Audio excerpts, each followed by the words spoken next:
I'm really happy because there's some guy outside yelling in some language I don't understand. Now, normally it would have been annoying, but now that I have my noise cancelling headphones, I don't really care. It's very nice. It's pretty nice. Just put the things in, and that guy just disappears. How you doing there? Welcome back to Babylon Talmud. Today we're studying Daf Mem Aleph, Daf 41 of Masechta BavaKama. Friends, good news. This Daf, I don't think is very difficult, which is awesome. Yay! I mean, the first part of the Daf just isn't that hard, and then the second part of the Daf we've done already, at least once. Some parts of it we've seen a few times, so today I don't think should be a difficult Daf, which is awesome, dude. I mean, recently, Babylon Talmud has just been taking ages. Absolute ages. It was so pleasant to be just not take so long to review it. I imagine it's not going to take so long for us to learn it together, assuming that I ever stop talking and start learning. But you really appreciate the when you have to work so hard on these dafs, you really appreciate just like a daf, when you can kind of take it easy a little bit. Friends, we can start in Daf Mem Aleph Amud Aleph at the Mishnah. Shoshenogach es ha'adam, a ox that gores a fellow, v'meis, and the fellow is gestorben, he's in Wellwood, he's dead. Muad mishalim kofer v'tam potem min ha'kofer v'zeh v'zeh chayovin misa. So, regardless of if it's a tam or if it's a muad, so the ox is going to have to be killed. It's going to be stoned. An ox that kills a person will get stoned, regardless of if it was a tam or a muad. However, we're saying that, right, I don't want to go out of order, so let me start from the beginning. Shoshenogach es ha'adam v'meis, fine. Muad, so if it's a shor muad that kills the fellow, mishalim kofer. So, as we should be familiar with by now, kofer. So kofer is if it's a shor muad that kills a fellow. V'tam potem min ha'kofer. But a shor tam that kills a fellow is so the owner does not need to pay kofer. V'zeh v'zeh chayovin misa. But in either case, if you have an ox that kills a human, that kills a person, so the ox needs to be put to death. The kofer payment, however, will only be for the shor muad that killed a person. And there's no difference if the victim was a minor boy, a minor girl. It doesn't make a difference. An ox that kills a human being, these are the halachas. Nogach eved o amo, if the ox gored to death an eved or an amo, so no saying, right, it's meaning an eved knani or amo ivria, no, eved knani or shifcha knainis, no saying shloshim sloim, so then there is a payment that the owner of the ox pays to the owner of the eved or the amo of 30 coins. Doesn't matter if the eved was worth 100 mana or only 1 dinar. It's a flat rate. It's a flat fine of 30 sellers. Okay. Says the Gemara. So maybe you're wondering. Maybe friends, you were wondering this question. Now,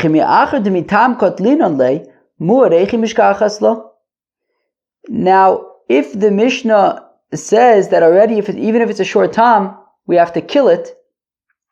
So how is there ever such a thing as a shor muad? Right. We're saying that if it's a shor tam kills a fellow, so then we have to kill the shor. So then, if that's the case, how is it ever going to do it 3 times to become a muad so that there's now kofer?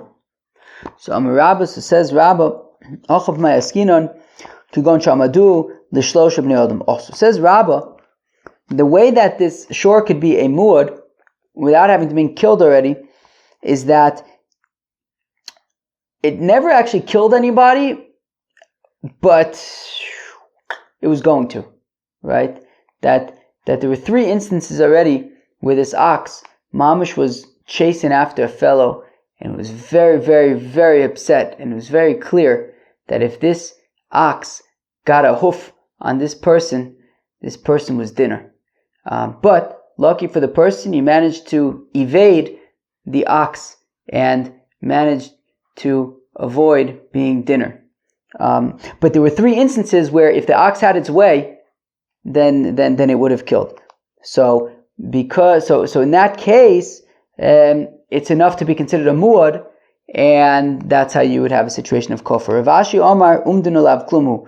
Rav Ashi says, meh. Look, either it killed the fellow or it didn't kill the fellow. Saying that it was chasing after a fellow looking very upset is not enough. Rather, Rav Ashi offers that it's talking about a scenario where he gored 3 people, and he injured them very, very, very, very badly. Right, injured them, seriously injured 3 people. Remember, it's a machlokes about, or potentially machlokes about, if the 3rd one is already would be considered muad, or it's on the 4th one. But whatever it is, the ox seriously injured people before this. Let's say 3 people, but they were still alive. But then by the next time it gored as a shor muad, then all of them, they didn't make it, unfortunately. And now that it's a shor muad and it gores, it's already killed. Right, these other people are dead. Right, so be'etzim, it ended up killing these people. So at that point, it would be considered a shor muad. Right, so it's a shor muad because, meaning, yes, if it killed people, we would kill the shor. So how would it be a shor muad? Well, it's talking about where he seriously the shor seriously injured people. They then kind of fought for their lives for a bit, but then they didn't make it, and that's when the shor attacked again and killed somebody, and then so that is why there would be kofar. Rav Zvid Omer says Rav Zvid. Now, if you remember Rav Zvid from the other day, Rav Zvid was the one who said, like, for example, if it's a muad for oxen, it's also a muad for donkeys, or if it's a muad for people, it's also a muad for animals, right? So Rav Zvid Amar kigon shaharek shlosha behemis umud levehema v'umud laadam. Oh, no, I'm sorry. Kigon shaharek shlosha behemis. So Rav Zvid says that it's talking about a scenario where the ox killed 3 animals, and therefore it's considered a muad, and now it kills a person, so there's kofar. Umud levehema v'umud laadam. But what? Just because it's muad lebehema, does that mean that it's muad laadam? I mean, at least the other day when in Rav Zvid's examples, he gave examples of muad laadam and muad lebehema. I don't recall there being an example of muad laadam, behema being muad laadam. But anyways, so therefore the Gemara isn't down with Rav Zvid's explanation, because if it's muad lebehema, that wouldn't make it muad laadam. Ela Amar of Shimi kigon shaharag shloisha ovdei kochavim. Okay, well, the ox had killed 3 ovdei kochavim, and it wasn't killed for that. Umud ovdei kochavim have muad Yisrael, but what if it's muad for ovdei kochavim? Does that mean that it's muad for Yisrael? Elam Reb Shimon ben Lakish rather says v'shlakish kigon sharig shloisha bnei adam treifa. Well, it had killed 3 people who were treifas, right? They were going to die anyways. So we don't kill the animal because the animal is just killing somebody who's already considered essentially dead. Umud treifa umud shalim. Yeah, but being muad for a treifa doesn't mean being muad for a healthy person. Elam Reb Papa rather says Papa the kotov arik la'agma, the kotov arik la'agma. Rather, Papa says that we're talking about a cow that's a coward, that it killed somebody and then ran away to the rushes down by the riverside. And then it went again and it struck again, and again, like a coward, it ran to the rushes down by the riverside. Rav Acha Brei de Ravika Amar going to who's muzom mezomin, pam pam param pam pam. Woo! Says Rav Acha Brei de Ravika. Oy vavoy. At this point already, I've complained enough Kal V'Chomers, right? Ever since Masechta Kiddushin, I've been complaining on Babylon Talmud. Sorry, Mom, about Kal V'Chomers. Now, because they take up too much room in my head, Kal v'chomer, it takes up a lot of room in your head. You have to be thinking what's the kal, what's the chomer, and then when they start playing tricks and switching things around, then you have to remember what's what. It's very demanding. You have to clear out a lot of space in your head. Eidim Zomim is a kind of thing like that also. Eidim Zomim, you have witnesses who testify, but then other witnesses come and say that the first witnesses are no good. Then you can have a scenario where other witnesses come and say that those witnesses were no good, and you have to remember what's what. Where are we anymore? So Eidim Zomer we can add to the list of things that require you to clear out a lot of space in your brain in order to hold all of it. So this scenario, it's not going to be too difficult because we're not really getting into Eidim Zomer. But who could tell me what be'etzem are Eidim Zomer? Who could tell me? Eidim Zomer be'etzem are you have witnesses who testify against somebody that he did something. And it turns out there's a very we've Eidim Zomim has come up a few times. There's a very specific way to make Eidim into Eidim Zomim, right? Witnesses who turn out to be liars aren't Eidim Zomim, but necessarily. Eidim Zomim is a specific scenario where two other witnesses come, and they say that the original two witnesses are a bunch of liars. How do we know? Because imanu ayisim b'makom ploni, because you couldn't have possibly witnessed what you're claiming to have witnessed because you were with us that day at that time in a completely different place. You could not possibly have been in two places at once. You could not possibly have witnesses. That is what Eidim Zomim is. So this is talking about a scenario where you have witnesses who testify that an ox gored somebody to death. Okay, and this happened, a few times. Okay, that witnesses came and said that the ox gored somebody to death. Okay, right? So it seems like we're building the case to say that this ox is a shor amur. But then it turns out that but then other witnesses come and say, no, these witnesses are Eidim Zomim, don't trust them. Okay, so if we can't trust the witnesses, so we're back to square one. That the ox is not going to be a shor amur. But then what happens is, it turns out that those witnesses were a bunch of liars. And it turns out that the original witnesses were telling the truth. So therefore we never killed the ox because we thought that the original Eidim were a bunch of liars. So we thought that actually the ox didn't gore anybody. Turns out that actually the ones who were saying that the original ones were liars were themselves liars. So actually the original ones were actually telling the truth. So now all of a sudden at once, it turns out that the ox did actually gore several times. So just like that, the ox becomes a mud. It wasn't killed yet because we had thought all along that the ox didn't actually gore. It turns out it did. So therefore we do have to kill it, and it is a shor mud, and therefore there will be a kofar payment. Torah ba'inon shapir. Okay, so this works out if you say liyaude Torah. This is machlokas that we had learned about on Daf Chof Daled a while ago already, a few weeks ago already. If you say liyaude Torah, right, that we need to testify about the ox on separate days. So beseder, right, we're testifying about the ox, right? They testified about the ox on separate days. So testifying that the ox gored on separate days. But if the person, the owner of the ox, needs to be warned on separate days so that he could take better care, be more careful. If that's the case, then how does that, how would that, my brain just shut off. Yeah, exactly. How would it make the shor into a shor muad? Because, essentially, all of the Eidim Zomimins are, the Eidim Zomimins of the Eidim Zomimins are all becoming Eidim Zomimins, whatever. It's all happening at the same time. So therefore, Amarle, can't the owner of the ox just say, wait, this is all happening at once. Lo havi yadaina. I didn't know so that I could guard it. Right? He's saying all of a sudden, I thought all along these were Eidim. Right? I thought all along that there was no case against me. All of a sudden, you're telling me all at once that all of these initial cases were real, and then now I need to guard my ox. But give me a chance.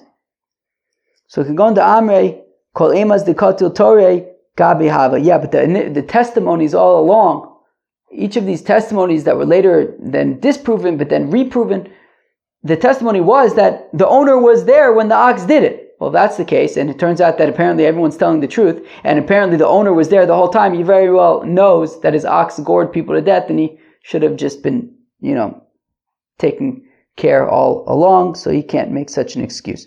And therefore the ox is going to be a shormud, and therefore it'll be chayiv kofar. Ravina Amar says Ravina, b'makirin es bal ashor ve'in makirin es ashor. When they know who so the ox has been goring, and they know that this ox has been goring belongs to a particular person, but they don't know exactly which ox it was, and now the ox gores again. Now an ox of this individual gores again, so at that point he's going to be chayiv kofar. Where am I? But if he doesn't, if they're not telling him which ox is goring, then what's he supposed to do? Well, because they said in the Torah, look, yeah, we don't know which one it is, but we know that you have an ox that is being naughty and that is goring people, and that's a problem. You just be careful with all of your oxen. Make sure that your oxen are behaving and not goring people. And therefore, at that point, if it does gore, so then there would be a chiyuv kofar. Okay, so now Be'etzem, I think till the end of the daf, this is, I think we've seen all this Gemara before. So, V'zeh chayav and misa, okay, so whether it's a shortam, whether it's a shormud, there will be a chiyuv misa. Right, meaning if an ox kills somebody, regardless of if it was a short time or shormud at the time of the goring, it's going to be chayav. We're going to have to kill it because it killed a person. Taner Rabbanan the Rabbi Sami Mashma Shenemar Sokol Yisokol Ashor. That when the pasuk says that the ox needs to be stoned, Eni Odea Shenevela He Venevela also Ba'achila. So obviously, if the ox is being killed by stoning, not by slaughter, not by ritual slaughter, so obviously then I can't eat an ox that was killed by stoning. So why does the pasuk need to tell me, and don't eat it? Obviously don't eat it, it's nevela. So what the pasuk is saying is that once the animal has been condemned to death, even if at that point you slaughter it in the most kosher of ways, doesn't matter. Asur ba'achila, Rav Lo Yachos B'Sara teaches that it's going to be also b'achila, you cannot eat it at that point. Ein li elo b'achila b'anoya minayin. Ho ho. Okay, so I know that, fine, I can't eat this ox. How do I know I also cannot get benefit from the ox? Tamlamu bala shonoki. So it says bala shonoki. My mashma, how does bala shonoki teach me that I can't get benefit? Shimon ben Zoma Omer says, Shimon ben Zoma ka'adam she'omer lechaveru. It's like a friend who says to his friend, a fellow says to his friend, Yotze ish ploni noki min chazav. This guy got cleaned out of all of his property. Ve'ein lo boy ma'anoah shaklum. He can't get any benefit from them at all. Okay, fine. So Lo Yachos B'Sara is teaching that even if you slaughter this condemned ox, you cannot eat it, and also Uvala Shonaki, you cannot get hanoah. You cannot get benefit from it either. U'mimayd lo ya'achol es b'saru le'echa d'shachato achar shenigmar dino sh'asur b'achila. So now, Frekti Gemara, wait a second. How do I know that Lo Yachos B'Saru is teaching what the Gemara is claiming it to be teaching, which is that even if you slaughter it after it's been condemned to skila, you still may not eat it? I will suggest that actually, in this scenario, you may eat it. An ox killed a person, it's condemned to skila. Before stoning it, you then slaughter it. I'll argue you can eat it. V'hai lo yo'achol es b'saro. So then what do we do? Is lo yo'achol es b'saro lehecha desakle miskol. It's talking about where you stoned the animal. De asur ba'ano. Not that it's asur ba'achila, because we obviously know that it's asur ba'achila because it's nevela, but that it's asur ba'ano. Lo yo'achol es b'saro is teaching that it's asur ba'ano. Kidababo, like Rababo, Damar Babo, Amar Belazar, Komakum Shenemar, Lo Yochal Lo Socha Lo Sochlu, Echad Isra Achila, Ve'echad Isra Anoya, b'mashma. That if it says lo yochal or lo sochal or lo sochlu, in our case it says lo yochal is b'saro. So it's not just talking about Isser Achila, but also in Isser Hanoah.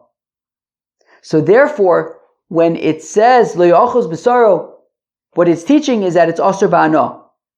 Like Rabbi Bo says, whenever it says lo yochal, lo sochal, lo sochlu, it's asur ba'anoah.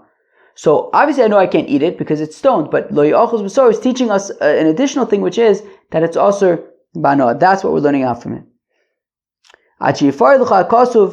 The only time it would be mutter ba'anoah is kederech sheperid l'cha b'nevela, is only if the Torah specifically says that it's mutter ba'anoah. For example, like by nevela, it says lager b'nesina v'lo v'kochavim b'mechira, that you can give it to a ger toshav, to a fellow who's a Gentile but observes the Shav mitzvahs b'nei Noach, or an overkochavim, you could sell it. So by nevela it specifically says that you can get benefit from it. Otherwise, if it says lo yochal, lo sochal, lo sochlu, you cannot get benefit from it. So therefore, the Gemara is suggesting, right? So initially the Gemara suggested that lo yochal b'saro means that even if you slaughter it after it's been condemned to stoning, it's still asur. The Gemara suggested maybe actually in that case it's mutter. If you slaughter it, you can eat it. And what lo yochal is teaching, that it's asur ba'anoah.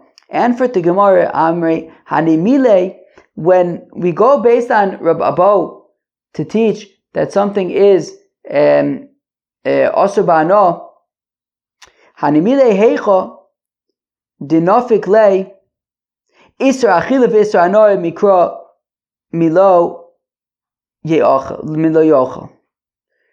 Meaning, if already we're learning out the isra achila from lo yochal, so then we could throw in the isra anoah as well. But over here, the isra achila misaku yisakol nafka, we're learning out that it's also b'achila because you're stoning it. Obviously, it's nevela, as the Gemara pointed out. It's nevela, it's also b'achila. So I don't need lo yochal to teach me that it's also b'achila. So if we're arguing that all it's teaching is that it's also ba'anoah, well then, isagadaytechai lo yochal b'sari isra anoah hu nichtov rachmana lo yehane.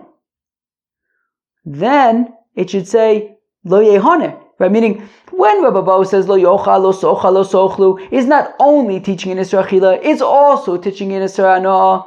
Okay, that assumes that, okay, so we're learning out the Isra Achila and also the Isra Anoah. In this case, we're not learning out the Isra Achila from lo yochal b'saro because we're stoning it. Obviously, it's also b'achila. So don't tell me that the only reason why lo yochal b'saro is coming to teach me, the only reason it's coming is to teach me that it's asur ba'anoah. If all it's teaching me is that it's asur ba'anoah, just say lo yehane. Don't say lo yochal. That's weird.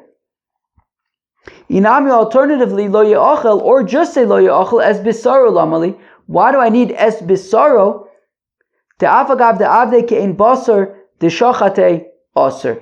Es bisaro is teaching me that even if you slaughter it like basar, like regular meat that you would eat, it's still asur.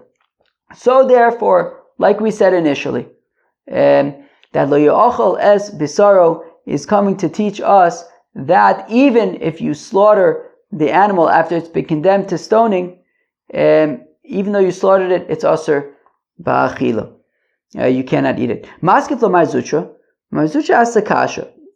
Ema, maybe I'll suggest hanimile echad debadak tzur v'shachad bo. Da'avde ke'en skila. Maybe when it says, right, that right, sokol yusokol ashor v'lo yochal es b'sar, right? Is that what it says? Yeah, that stone the animal.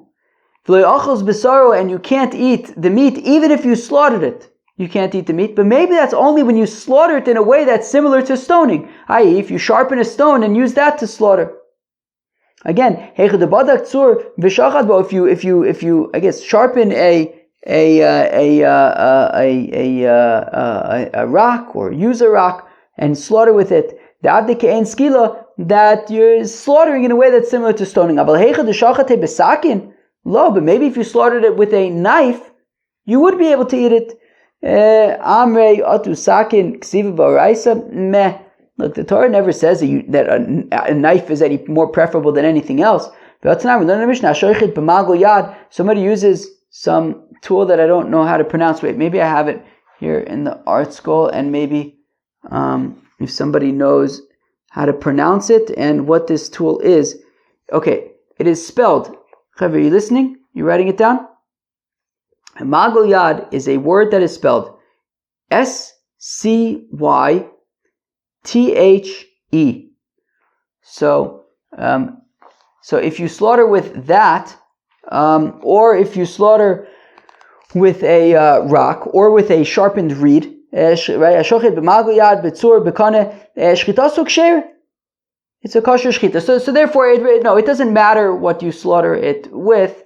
You will not be allowed to eat it. So now says the Gemara. Okay, so we learned out from Lo Ya'achal es Besaro that you cannot eat the ox even if you slaughter it. So now that we're learning out that you may not eat it from Lo Ya'achal es Besaro, so let's go back now to Rabbi Abahu's teaching, right? That Lo Yochal, Lo Sochel, Lo Sochlu is not just Isra Achila, it's also Isra Ano. So if we're learning out from Lo Ya'achal es Besaro that you're not allowed to eat it, so Rabbi Abahu would say that when you learn out not eating it, it also means not getting benefit from it. So here also we're learning out from Lo Ya'achal es Besaro that you cannot eat it. So also let's say that we'll learn out that you cannot get benefit from it from Lo Ya'achal es Besaro as well. We'll learn out both. In which case, why do I need Uvala Shonaki? So again, Vashto dinafka le Isra Achila ve'Isra Ano Lo Ya'achal es Besaro. So now that we're saying that Lo Ya'achal es Besaro is to teach that I cannot eat the meat even if it's slaughtered. So now that we're learning out the Isra Achila, so then Rabbi Abahu would say, like Rabbi Abahu, we would say that we're also then learning out this Isra Ano. Bala Shor Noki Lamali. Then why do I need the pasuk of Bala Shor Noki? Initially we learned it out from the Isra Ano, but we're learning that out from Lo Ya'achal as Besaro. So La'ano is Oru. So Bala Shor Noki is to say you can't even get benefit from its hide. Because I may have thought to say Besaro hu the Asur Ba'ano, only the meat would be Asur Ba'ano. Haval Oru Nishtre Ba'ano. Maybe the hide I would be permitted to get benefit from. Kamash Malon, Bala Shor Noki. Therefore the pasuk says Bala Shor Noki, that you cannot get benefit from the hide. Ulahanoch Tanoi Demafkile Lahai Bala Shor Noki the Joshua Achrino Kidabainim Lememer Kamon. Okay, and according to the those who learn out from Ubala Shor Noki for other things, I think we're going to see all sorts of things. Yeah, we're about to learn out. Tomorrow's daf, we're going to learn all sorts of things from Bala Shor Noki. So those people, Hanuas Oru Minalu, so then how do they know that you can't get benefit from the hide? So Nafkalahu, they learn it out from Me Es Bisaro, Le'ochel Es Bisaro, Es Atofel Bisaro, even that which is secondary to the flesh, i.e., my new Oru, that is the hide. Also the hide you cannot get benefit from. V'hai Tana, whereas the initial Tana who learns that from Bala Shor Noki, S Lodarish, he doesn't learn out. This S comes to include the hide. Kidetana, like we learn in a Brisa, we've seen this several times. Shimon Amsuni, Ve'amrilo, Nechemio Amsuni, Hayadorish, Kol S in Shabbatorah. He would learn something out from every S in the Torah. But Kevin Shegia Le S Hashem Lekecha Tira perish. But once he got up to Es Hashem Lekecha Tira, and where's this pasuk? In Devarim. Mamish got to the end of the Torah, and then he gets to Es Hashem Lekecha Tira, and he says, wait a second. You're not going to include anything with God. So Perish, he stopped and he said, forget about it. So students said to him, but what about all the work that you've done so far? You've darshaned all of these essen. Now what happens to all the work that you've done? Omar Loid, and he says to the students, Kishem shekibalti socher al adrisha. Well, just like I received reward for the effort that went into darshaning all of the essen, kach kibalti socher al aprisha. I also received reward for walking away from them. If it's not right, it's not right. But what a lesson. If it's not right, it's not right. If it's not right, it's not right. Kishem shekibalti socher al adrisha kach kibalti socher al aprisha. Givaldig. Ad sheba Rabbi Akiva v'limer es Hashem lekechatira l'Rabbos Talmidei Chacham. Comes Rabbi Akiva and he says es Hashem lekechatira teaches it comes to include Talmidei Chacham. Wow, I guess to have some respect, have fear, I guess, for Talmidei Chacham. Wow, givaldig. What is Likutei Rashi says? Shehi mora rabcha k'mora shamayim. Oh, all right. Givaldig. There's another one says Mikol drasha shadarish kol esen. Where am I? Question the Rabbi Ma'aru Meforsh B'Kiddushin Lo Yeshiv B'Mkomo V'Lo Yister is Devorav. Very nice. Friends, that was Daf Memal from Masechta BavaKama. Yeah, what did we learn? Oh, yeah, we learned about kofar for animals and stuff like that. It's pretty cool. And then we did other things over there. All right, that was the Memal of Masechta BavaKama. I hope you enjoyed. Peace out.